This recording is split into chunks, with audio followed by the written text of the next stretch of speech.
This is the first listing we've ever done, Bill, that apologizes to us in the listing. Yeah, it's very strange. It's like they want to sell it to you so you can go start up a business. Which they've already proven doesn't work because they're out of business. Then no museums wanted it, and so they banded together to create their own museum. So Acquisitions Anonymous. Hello, another episode of Acquisitions Anonymous. We don't have 100% beard anymore. Hey, Michael here. If you are ready for a deal that is just crazy, and it's from California, and it involves Star Wars, Star Trek, and Captain Picard, this was the deal for you. We went through, all four hosts were here today. We talked about this deal. It's a bunch of assets from a nonprofit science fiction and horror museum out in California that they want to sell for more money than you think. So here's the episode. Stick around. We had a ton of fun, and I bet you will too. Are you ready to take the leap into business ownership, but you don't know where to start? Well, look no further than Acquisition Lab, the premier resource for entrepreneurs seeking to buy their dream business. Founded by Harvard MBA and acquisition expert Walker Deibel, the lab is your fast track to success in the search, diligence, and acquisition process.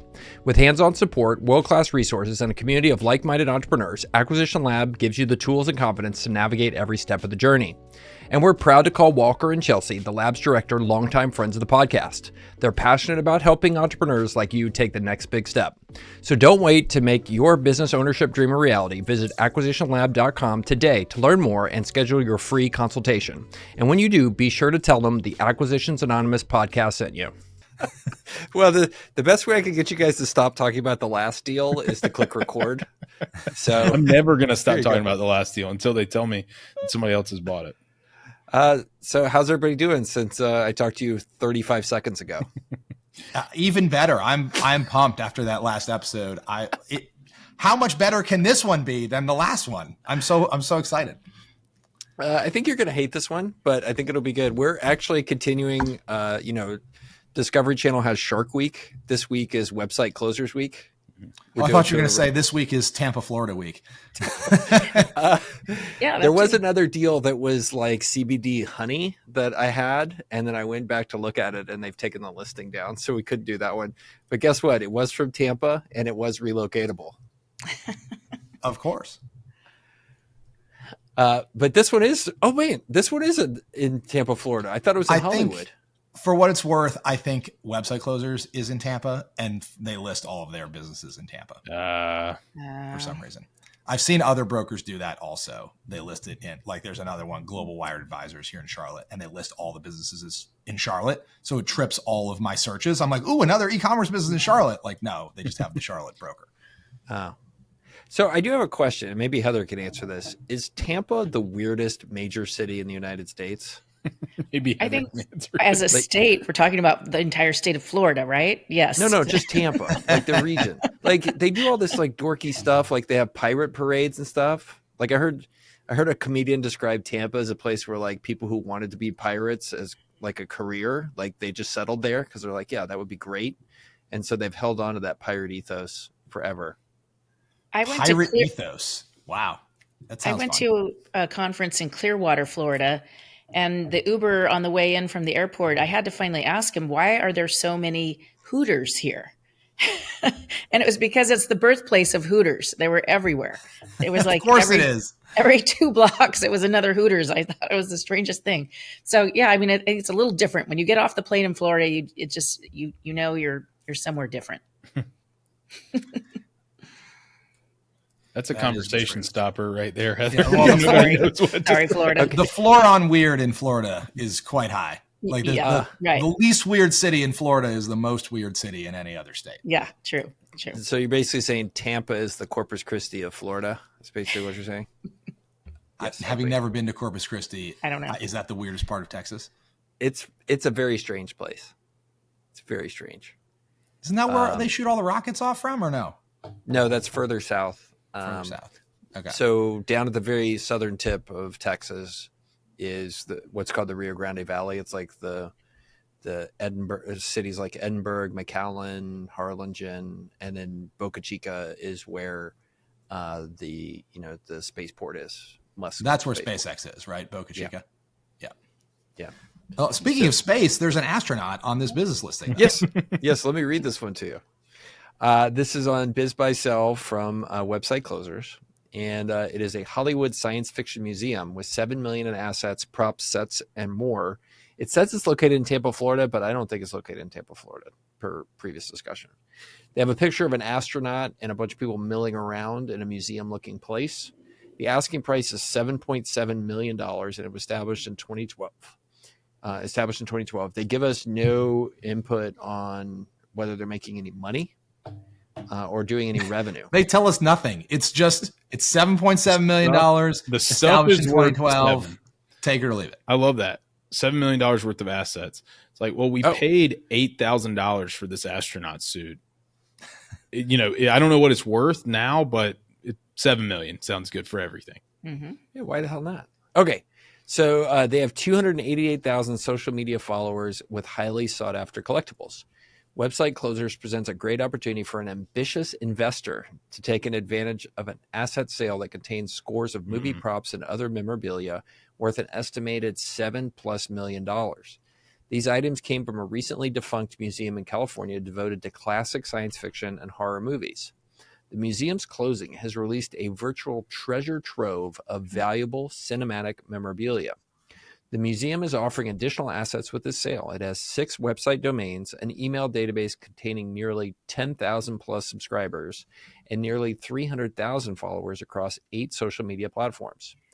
Key performance indicators for this opportunity include 7 million plus in assets, highly sought after movie collectibles, 288,000 social media followers.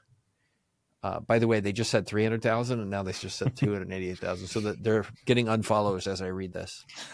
That means they have like 10,000 Instagram followers and like a bunch on Pinterest or something, like wherever the most valuable subscribers are, they don't have those because they haven't spelled it out between platforms.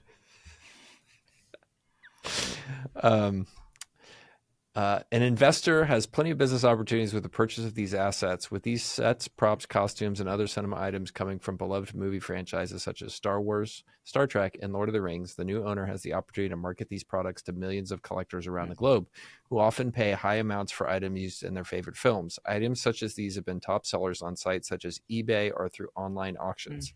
The new owner could also use the established websites and social media platforms to launch new businesses focused on movie history and memorabilia, which is likely to find a highly receptive audience.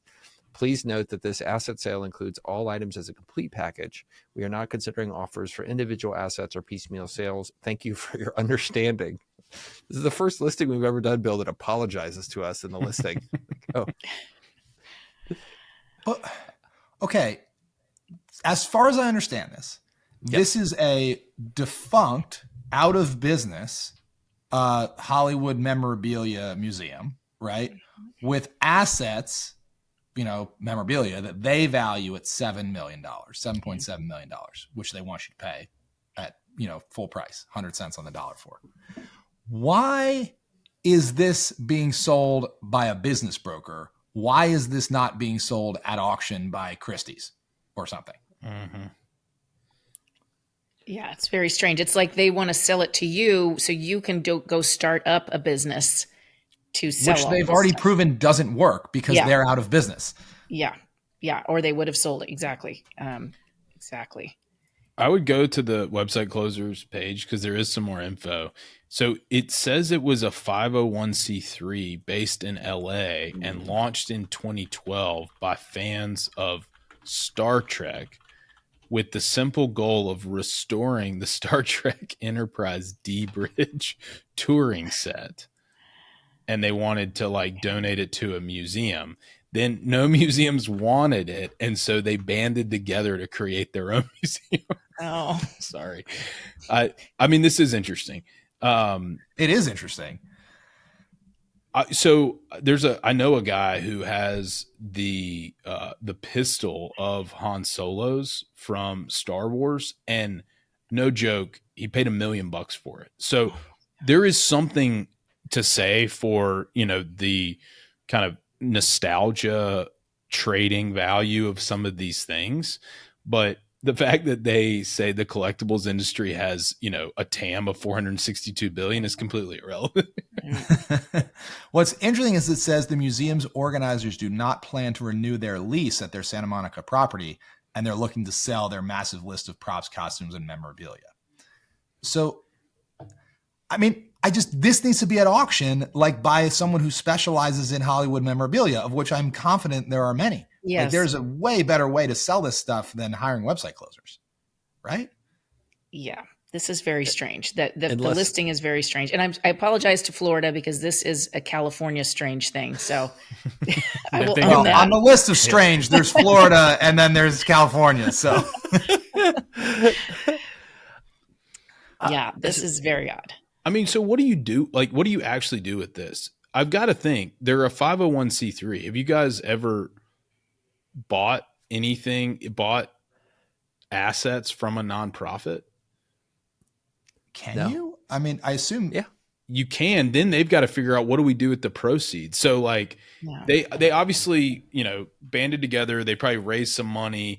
They spent some money buying this stuff, but I don't think it was $7 million to buy all this stuff. So then they're left with the dilemma of what do we do with the money once we have it? $7 million is not a small check to a nonprofit. No, I almost wonder, when we talked about the Alex Jones InfoWars auction, like it makes me think of some angle like that, where you go to these folks and say, you have zero chance of getting $3 million for all this stuff. Mm-hmm. But you know what? I'll partner with you. If you were like a hustler and you knew how to move these types of goods, you partner with them and say, hey, I'll give you on consignment. I'll take all this and I will work my hardest. And for the next 2 years, I'll give you, 30% of what I sell. But it might even be that you're saying, hey, instead of you guys pocketing all that, a certain amount of it needs to probably go to causes that you care about or something. Because that's what they're going to have to do at the end of the day is figure out how to get rid of this money. It can't just stay in the 501c3 forever.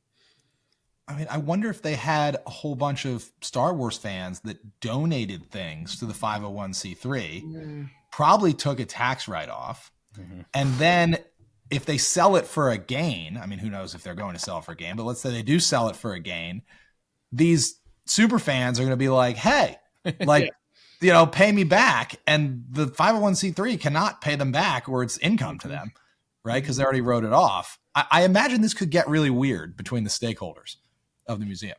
Yeah. Interesting.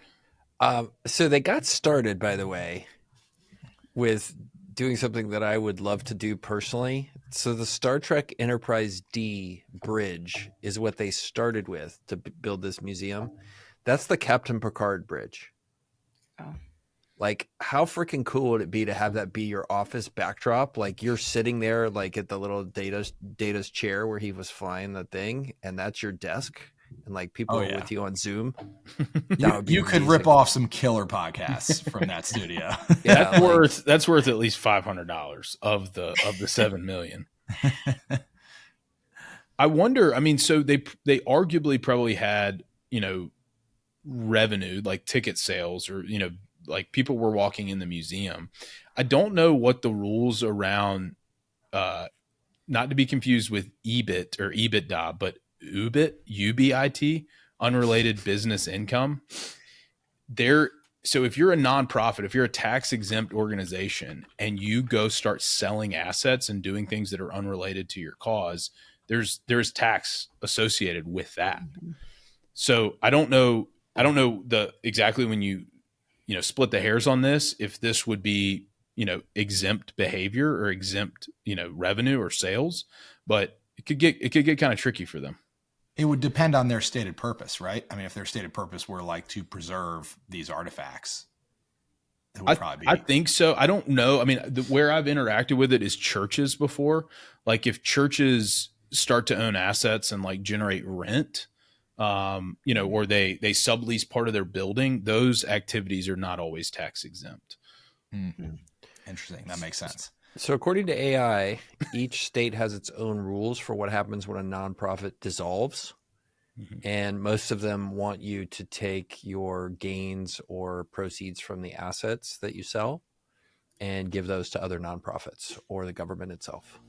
Hey, Michael here, and for just a few seconds, I want to tell you about my company, Near. Before 2020, I thought what a lot of people do, that hiring global talent wasn't serious enough for my small business, and it was just impossible. And I also assumed it was just call centers and low-level employees. But then I started a company with my colleagues, Franco and Hayden, and realized it'd been thinking too small. There's incredibly high-level talent all over the globe, and for those jobs that are hard to hire for, like accountants or CPAs, there's suddenly no shortage of top-tier candidates when you search well everywhere. And I saw a need for international talent in a bunch of my companies, and that's why I started Near. So they can help you too. They can make you a list of high-quality Latin American candidates for any role and then deal with all the red tape of hiring them. So go to hirewithnear.com/AAPod to get 5% discount on your first hire. That's hirewithnear.com/AAPod for a 5% discount on your first hire. Tell them we sent you.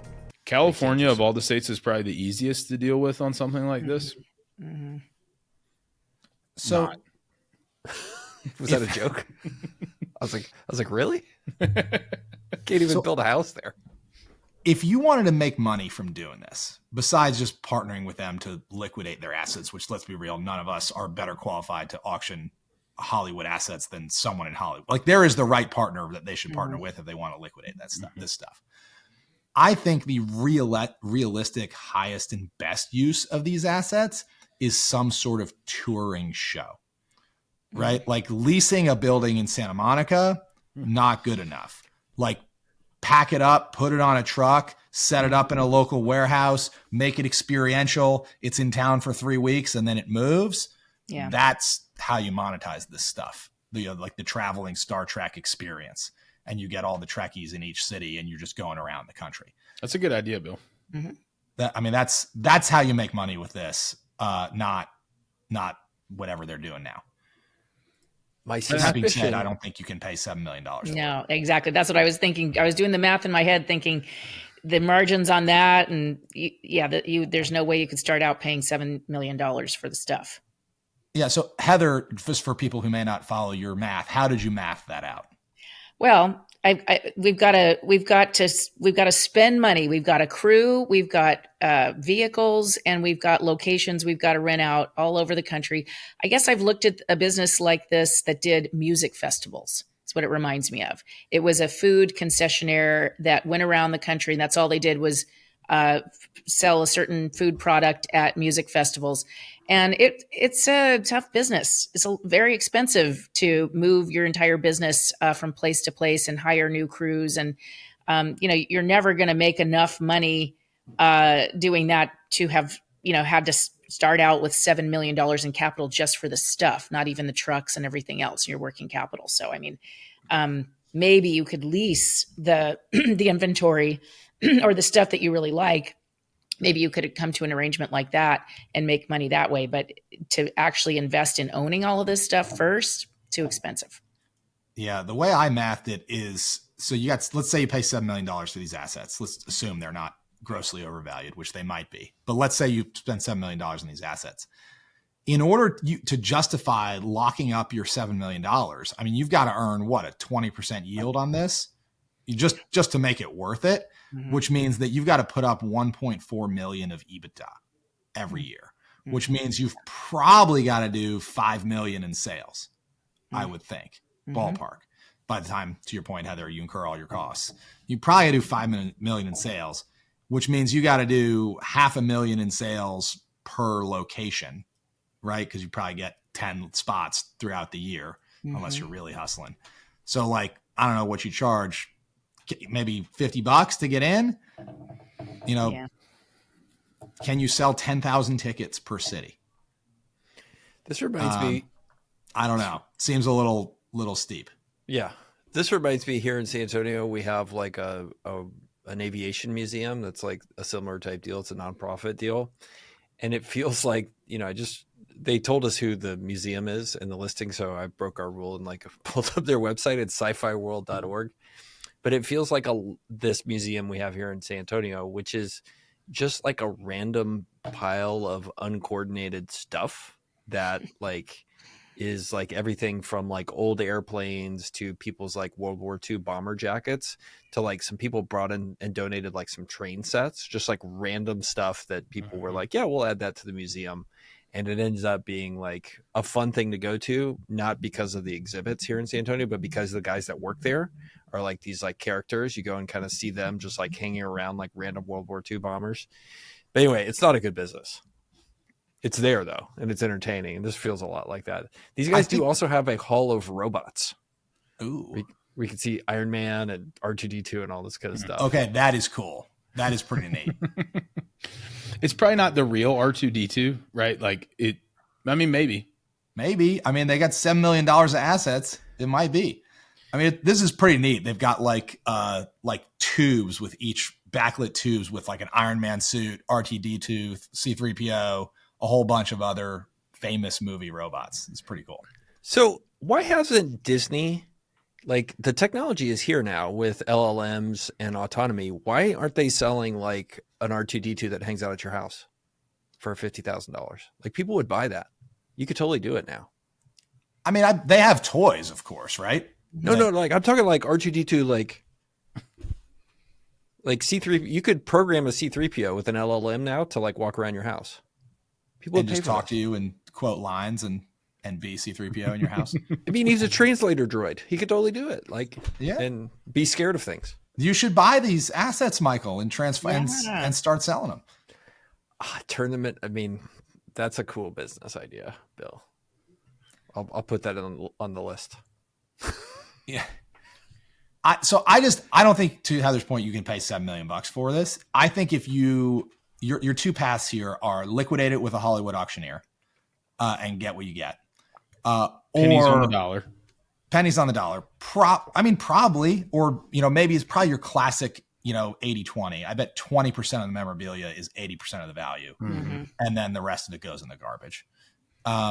Or I think try to turn this into a traveling show. You can't pay $7 million for it. Maybe you pay $2 or $3 million for it, which lowers your hurdle substantially. Maybe you combine with another traveling show, that already is kind of sci-fi-esque, and you say, why don't you add a Star Trek wing, give us a revenue share, lease our assets or something, and just put them on your trucks, move them around. It's got to be some kind of model like that. I don't know that I want to run the full business. I'd be trying to lease these assets out. There are like regular conferences, like Star Wars does like a big conference in Florida.